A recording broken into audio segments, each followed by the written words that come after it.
Welcome back to the world's worst fishing, everybody, and today we have a completely different type of episode.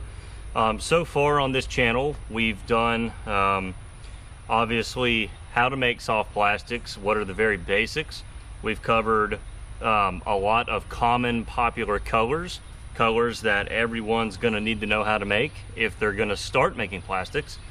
We've gotten into some crazy territory with custom creations and just kind of showing you how easy and fun it is to be creative. We've taken the baits fishing.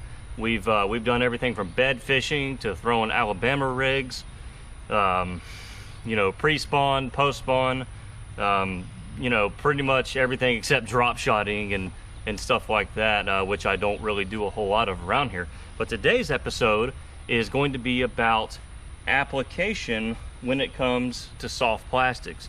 We're going to take all of these soft plastics that we've been trying to make over the last couple months, and we're going to go through how to rig different plastics. Now, for some of you, none of this will be new information, but hopefully it's still a fun video to watch. Others who are maybe new to the sport of bass fishing, this video is for you. Just taking the variety of plastics that I make myself, plus the thousands of other ones that are available. I'm just going to go through some riggings that I like to do, and that I use a lot, and that I've seen other people use and learned from other people. And we're just going to kind of go through how I like to rig a fluke, how I like to rig ribbon tails, trick worms, senkos, swim baits, frogs, crawls, creatures, you name it. Cammy, you're fun. So anyway, we're gonna jump right in with the Carolina rig. Okay, so the Carolina rig is my favorite way to throw a standard ribbon tail worm, and usually even a trick worm. But today we're gonna rig it up with a ribbon tail. This is my full-size candy cane and a baby bass. And the Carolina rig is basically a pegged weight. Well, the weight's not necessarily pegged, but the weight is stopped above the hook, okay? So what we're gonna do is we're gonna take this setup right here, and I already kind of have a Carolina rig ready, but basically you have a leader of line with your hook, okay? And we're gonna put the weight on the main line. So we're gonna take a good sized bullet weight, and depending on how deep you're fishing, you know, you'll want to experiment with different weight sizes. Some people go a whole ounce around here, and you know, you can adjust it accordingly. Now I like to put a couple of beads right below the weight. That way they will click together and make noise, which will just be one more level of attractant to that fish. And then we're going to take just a standard barrel swivel. You see that right there. And then we're just going to tie a simple fisherman's knot. Well, it's not the fisherman's knot, but this is just a quick little knot that my dad taught me years ago. And maybe I can go through this knot in detail, but just for time's sake, I want to try to get this rig rigged up for you. Okay, so now we're just going to clip that off. And it's actually better just to invest in a good pair of clippers instead of using your teeth. So here's what we have. We have that on the swivel above our leader with the hook, and then you just rig the worm normally. I like a wide gap offset shank worm hook, and then I'm just gonna Texas rig this worm right on there. Just gonna pull it down the front, gonna slide this up the shaft of the hook. You'll see this little S, that's the wide gap part. You're gonna sink that, you're gonna rotate the worm, you're gonna pull it to where that shank comes out. Then you'll see the hook is already in line. So we're gonna push the worm up, pull it out, and then skin hook the top. So what you have is this right here.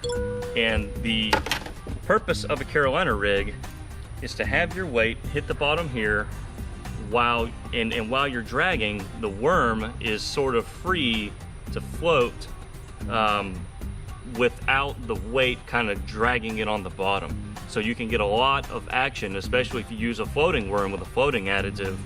And and Carolina rigs are really popular for offshore ledge fishing, and you know, that's pretty much a quick and easy way to rig a Carolina rig. Okay, so next up for the worm world is a simple Texas rig, and all you do is you tie the bullet weight straight to the, well, you don't tie the bullet weight, you put the bullet weight straight on the main line, and then you tie a hook to it. Now you can put a bead or a little rubber punch stop,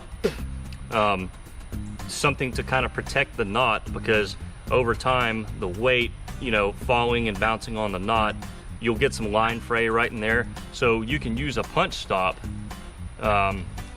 I just didn't do it here, but let me get my punch stops. You can use a little rubber punch stop which will slip over the line, and it'll kind of help protect your knot if you think you're going to be throwing your Texas rig all day. But it's always a good idea to retie, and everybody knows a Texas rig. So we're going to take a Candy Cane Jr. here, and again we're going to do the same thing that we did with the Carolina rig, and there we go. Worm's looking good. Push it up. You want to skin hook it, skin hook the tip back into the worm, and you have the standard Texas rig. This has caught more bass than any bait. I mean, this is where it started, guys, was just like a purple culprit or man's worm with a bullet weight. I mean, that is where bass fishing kind of started. At least in my mind, this is where I started with it. And you can do a couple different things. Like I said, you can put something here, a bead or a punch stop, or you can actually put a punch stop above the bullet weight and maybe put it an inch above. That will kind of keep it pegged. If you're going to be throwing this in really thick cover, it's actually a good idea to peg your weight, because if you think about it, if your weight's over here, it has more chance of getting hung up the more free floating it is. If everything's pegged into a nice tight package, I just think that it naturally moves through cover a little easier. So if you're going to be throwing into some gnarly brush or stumps, you know, I kind of favor a Texas rig over a Carolina rig just for the purpose of being more weedless. But anyway, that is the standard Texas rig, and it is a fish catching machine. Okay, so another really popular way to present soft plastics is with a weedless little flick shake here, and this is really great if you want to get a wacky rig presentation but still be weedless. So if I just take a standard hook, okay, let me get one, and let's say I want to wacky rig this Senko, okay, well, that looks really great. That's going to get a bite. However, it's going to hang way before I get a bite. So that's why our good friends at all of our tackle companies came up with this little doohickey right here. So a flick shake allows you to then wacky rig, which is just hooking in the middle, okay? And then we have this weed guard. So I can throw this through brush. I can throw it through certain types of grass. I can drag this across gravel or rocks, and my hook is not nearly as likely to hang as if I was just throwing a standard hook. And you know, a wacky rig Senko is one of my favorite ways to throw a Senko. And you know, to be honest, I don't do a whole lot of this type of fishing. You know, I am in Florida.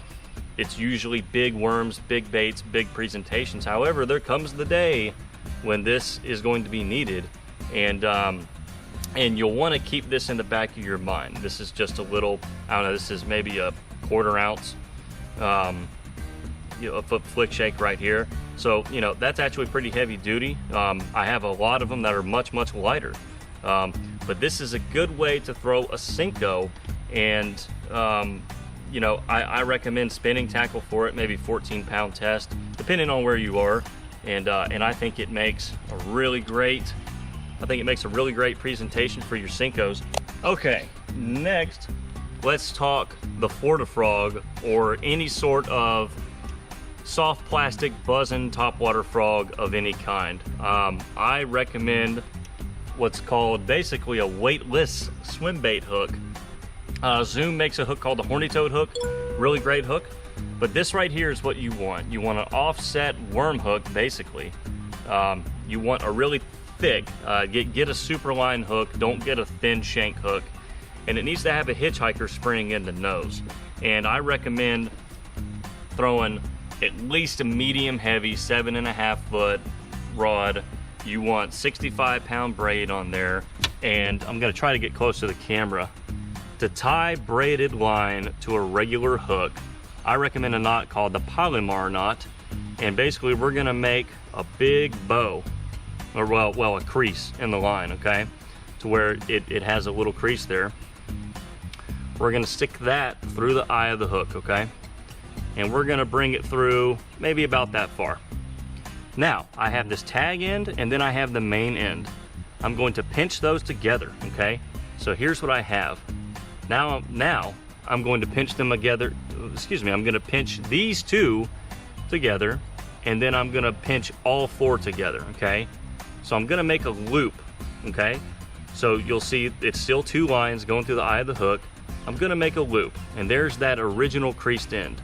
I'm then going to feed that crease through that loop. I'm gonna tighten it down onto the eye of the hook. I'm then going to open up, okay? Then gonna open up these two. That's the original crease that we started with. I'm now gonna open it up. I'm gonna put the hook through that, okay? All right. And then I'm going to cinch up, and this is where you have to be careful. It'll get kind of twisted up in the spring, but you want to make sure that that's clear of the spring. All right. So again, I'm going to grab the tag line and the main line. There's that loop, and I'm going to pull it tight. Okay. Alrighty. There it is. That is the Palomar knot. It will not break, period. Your line will snap before this knot will fail. And that's what I recommend for tying with braid, because braid is a little bit thinner in diameter. Depending on what type of hook you have, you know, sometimes there's a little bit of a gap where this hook was cinched, and that braided line can slip through there. I have had a lot of nice fish get away because I was tying the wrong braided line hook. All right, so now that we have our hook, my frog has a really wide nose, and that's actually on purpose because I want people to rig it the right way with a spring. So I'm just gonna put the spring right into the nose. I'm gonna rotate the frog onto the spring all the way up. And then my frog has a hook slot on the bottom. Okay, and then we're basically just gonna do the same thing that we've been doing. I'm gonna push the frog up, gonna pull the hook out the back. Okay, just like that. And then I'm gonna kind of skin hook it into the top. And that is the best way to rig a frog, because whenever you're pulling it through slop and pads, you know, it's gonna become dislodged and all that, but it will not pull off the top of the hook, period. And that's the importance of using a hook with that little spring on it. Again, this is not, you know, groundbreaking news. This is how I think everyone should throw a frog. Shoot me your frog rigging suggestions. I'm curious about it. This is the best setup I've found, because I throw frogs in really thick stuff, and this just beats all the other rigs that I have found. But that's it right there. Okay, let's talk boom shads. Okay, so one of my favorite baits. This is one of my custom designed molds. So I'm very proud of this bait, and I gotta get this squared away here. But the boom shad can be thrown a lot of different ways. So for example, here's one I made in my last video, this blue and pearl swirl, or whatever you want to call it. So kind of like the frog hook, this one also has a spring, but this is a weighted swim bait hook.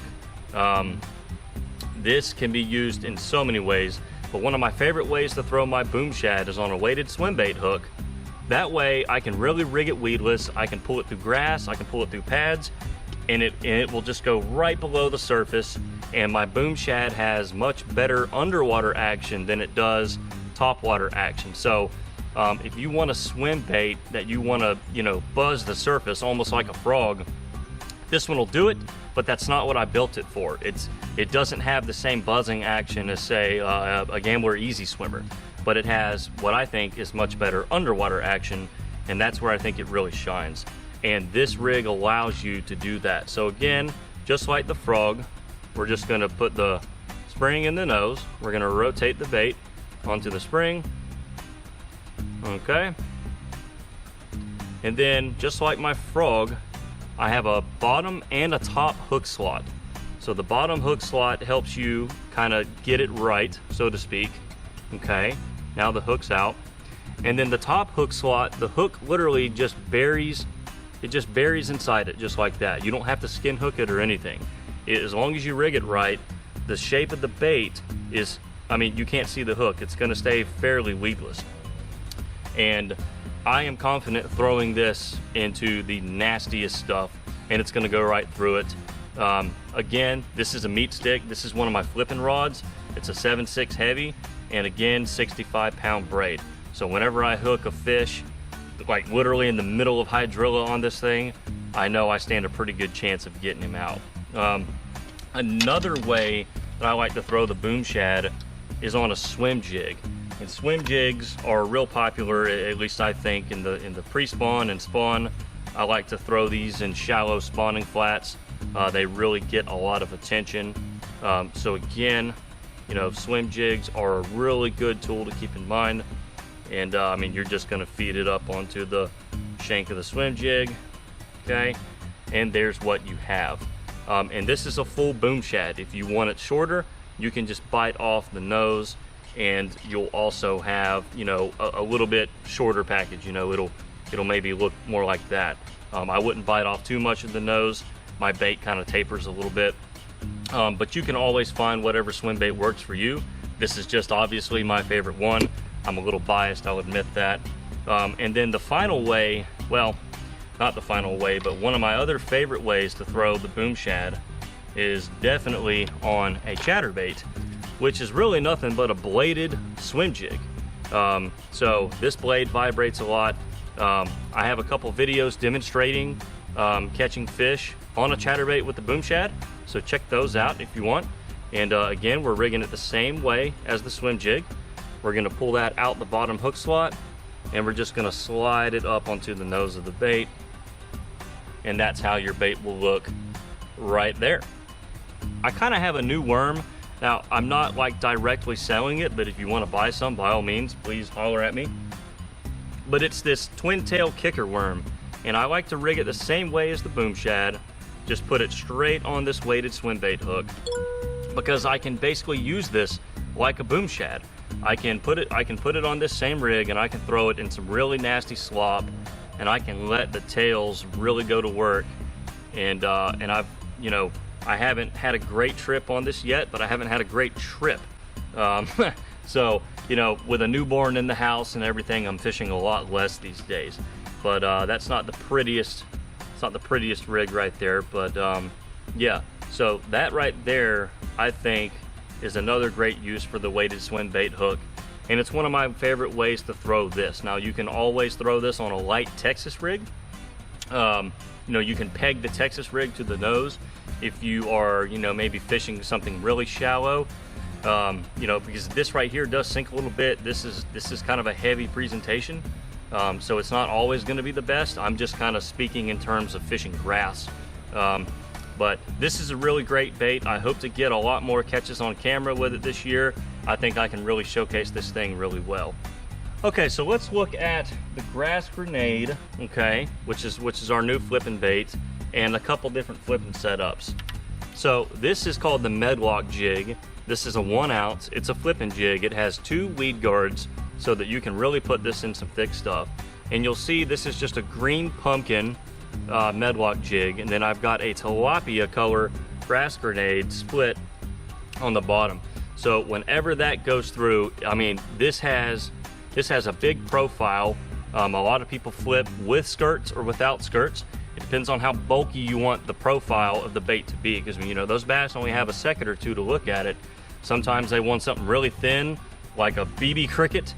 Sometimes they want something humongous like this. So that's one way to flip, is with a Medlock jig. Again, you want the heaviest setup you have, the largest pound test braid you have, and I think the grass grenade really makes a great trailer for that. There are endless different flipping trailers that you can use. So definitely do some experimenting, but a flipping jig is definitely a good way to throw your beaver style baits. Okay, so the other way to flip or to rig up for flipping, and this is the most common way, is to just take a tungsten flipping weight and a flipping hook, okay? And flipping hooks are made just for flipping. I haven't really found a good use for them other than flipping. And then you'll need what are called punch stops. I mean, you can buy these anywhere. I bought like a package of like 5,000 of them from some Chinese website for like $4. I mean, you know, these are a great tool. You can use them for many things other than flipping. But this is technically the first step whenever you want to rig up for flipping heavy cover. You'll see there's like a little wire, okay? Sorry, there's mosquitoes out here. I'm gonna put the line through the wire, and I'm just gonna pull the piece of rubber onto the line. And you'll see that that is now on the line, okay? And that's gonna help keep our weight in place. So now, it's time to put the weight on. So again, flipping weights are just big tungsten bullet weights. There's nothing different. You'll see the punch stop stops it. That's the point, okay? So now we wanna have some slack here. And again, this is just something I do. I'm not an expert on flipping. You know, however, I am very comfortable with it. I've caught a lot of fish on it. We have better fishing in Tallahassee that is not flipping. We don't really have a whole lot of hydrilla. The closest place to really flip is over on Lake Seminole, about an hour away. So if I'm fishing local, I really don't get to do it a whole lot. Every so often, Lake Jackson has good grass in it, but it's really low right now, and I doubt there's much. So again, you can put a bead, and I only use this to kind of help protect the weight. You want to use to help protect the knot. I would use a plastic bead instead of a glass bead, because a glass bead can shatter and then start cutting your line. But you certainly don't have to do that. But the hard part of a flipping setup is that you have to tie a knot called the snell knot.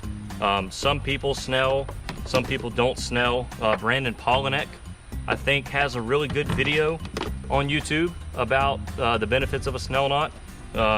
But I'll show you why you use the snell knot here in a minute. But I tie what's called the simple snell knot. Now, I'm not very glamorous at it, but again, we're just gonna feed the line through the eye of the hook. And I want the hook facing up, not down, okay? And I'm gonna put the line down through the eye, okay? I'm gonna create a loop. Okay, I'm gonna pinch those together, and I'm gonna create a loop under the hook. Now I'm gonna take the tag end. You'll see that all flipping hooks have this mechanism right here, and that's to hold the bait in place. I'm then going to take my tag end, I'm going to rotate it around the shank of the hook above that keeper, okay? About 3 or 4 times, okay? So I have this loop, and then I have that tag end. I'm gonna put the tag end back through the loop, okay? And then I'm going to pull it.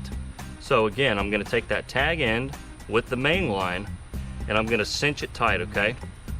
And there it is. Now, here's why that knot works for flipping. I'm gonna go ahead and clip off my tag. And I'm sure there's some guys that are cringing at how ugly that was, but it works very, very effectively. Here's why you want a snell knot. Most of the time, whenever you're flipping, it's really close quarters, okay? I mean, you are flipping just a few feet or a few yards away, and when you set the hook, you're basically right on top of the fish.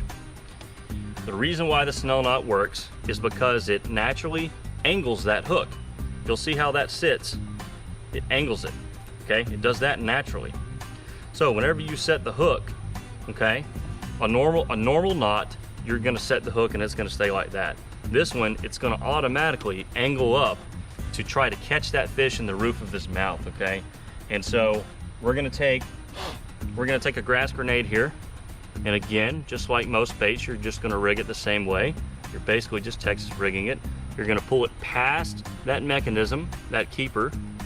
You're gonna pull it out, and you'll see that big peg right there. That's to keep it in place, okay? and then you just basically bury the hook into the center of the bait. You don't want to skin hook it out the top because you're gonna get hung up a lot, okay? So you'll see that actually looks nice and pretty, okay? But whenever you jam that hook, it's gonna do that. The hook's gonna flip up, and you're much more likely to catch that fish, okay? Now this is only a 1/2 ounce weight. You can go up to a 2 ounce weight, and you can really get through anything with that. And again, use your heaviest setup. Sounds like we have a helicopter. Use your heaviest setup. Some guys go 80-pound braid, 7'11" extra heavy rods. You know, you really can't overdo it with your flipping setup. So that's one thing to keep in mind, is really bring out the big guns. That is your standard flipping setup. This is how most people flip. And then you can actually put what's called a punch skirt on there, to where you can actually create your own skirted flipping setup, which looks more like the flipping jig. But these are much more well, I wouldn't say they're more weedless than the flipping jigs, but these will get through a lot tighter spaces than a bulky flipping jig. So I've got a few things left here. This is the punch bug. Pretty much anything that I would do with a grass grenade, I would also do with a punch bug. I would bed fish with it on a Texas rig, or you know, some sort of stationary jig, like a little football head jig or a flipping jig. I would flip it. I would rig it. Let me get this back. I would rig it just like that. Okay, if they want maybe a smaller profile. The punch bug can do anything that the grass grenade can do. It's just what profile do they want. This one has a few more appendages, so you know, this one's going to have a little bit more movement. However, some days they want something smaller, and this right here will get bites that maybe this one won't. Bass are really weird, that's all I have to say. But I want to get to flukes real quick. There are tons of ways to throw flukes. A lot of guys throw them weighted, and they'll let them kind of sink real slow, and flukes kind of have like a natural fluttering action. You know, it's a real popular thing to take like a white pearl fluke and just, you know, tear up the spotted bass with it or something like that. For my purposes in Florida, I actually like to throw it on heavy spinning tackle, okay, and braided line, and I like to fish it in the same areas that I would throw a frog or something. So I actually throw it weightless on a big worm hook, okay, and I'm gonna just bring that hook out the bottom. And all super flukes have an opening in the bottom, a hook slot. Again, I'm gonna pull this through, okay? And then I'm gonna skin hook it on top, just like that. So this now becomes a weightless, grass penetrating, lily pad penetrating presentation that is really subtle, but it looks like a dying bait fish. You can make it walk the dog, just like a Zara spook or a topwater. This is an incredible way to throw a fluke. You can you know, put swivels on the line and throw like like a triple fluke rig. But for weightless, but for weedless purposes, this right here will go through anything. And if they're not wanting to follow something like a weedless swim bait, or they're not hitting the frog, this is a really good alternative to maybe get some fish that aren't as aggressive to bite when they're being a little stingy. Well guys, that's gonna wrap it up for today's episode of The World's Worst Fishing. Hope you found this useful or enjoyable, or perhaps educational. I've actually had a few requests to do a video like this. So, you know, I just kind of wanted to say, well, I've done all these videos on how to make plastics and how to make different colors and come up with cool stuff. And you know, now we need to actually put them to use and, you know, show what they look like rigged up and why they work on certain rigs. And, you know, just a little bit about my experience, my limited experience. I mean, I really only got serious about bass fishing in high school. You know, I grew up playing drums and music, and one of my good friends in high school started taking me fishing all the time, and that was it. I mean, it's just, you never stop. So, but anyway, that's just, you know, a couple basic rigs. There are 5 times more different ways to do all this, but these are the most common and I think applicable, usable methods. at least for my plastics. I mean, you know, this is, whenever I go to the lake, this is how I rig my baits. And these are kind of the ways that I approach using my own baits. I'm sure you'll come up with plenty of them. But that's gonna wrap it up for today's episode. That is kind of how you rig soft plastics. And does anybody know how to actually catch fish on these? Like, can somebody teach me? Holler at me.